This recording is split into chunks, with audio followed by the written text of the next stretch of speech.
And a few years back, you authored a book, and I want you to tell the people a little bit about that.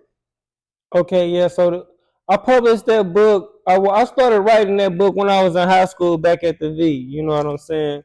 You know, we was thumping down back then, making shit happen. You know, shit. It was stereotypical shit. You know what I'm saying? Like what's it called?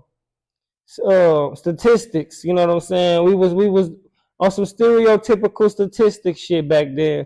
And for me, I've always tried to put myself ahead of the curve. So because I was a super talented person, very intelligent, and school was bored, I often found myself in trouble a lot amidst peers that were making 4.0s, outstanding GPAs, from jocks to other people that were involved in extracurricular activities. They were always very much on top of being ahead of when it comes to their grades and having particular GPOs. Me, I was GPAs. I was in the trenches with my niggas and shit. We was rapping, we was trapping, So, Most but definitely. I was hella smart. So I was like, all right, look, I'm finna write a book to secure an M.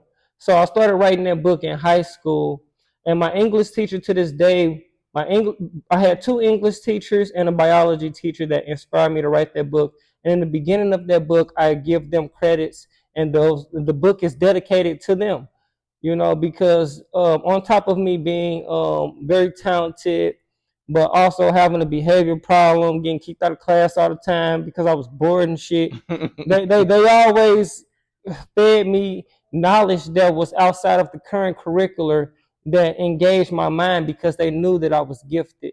So I dedicated that book to them, and I started writing that book because at the end of the day, I didn't want to go out like no loser, and I wanted to secure $1 million for myself. That's beautiful, man. Shout out to the V, man.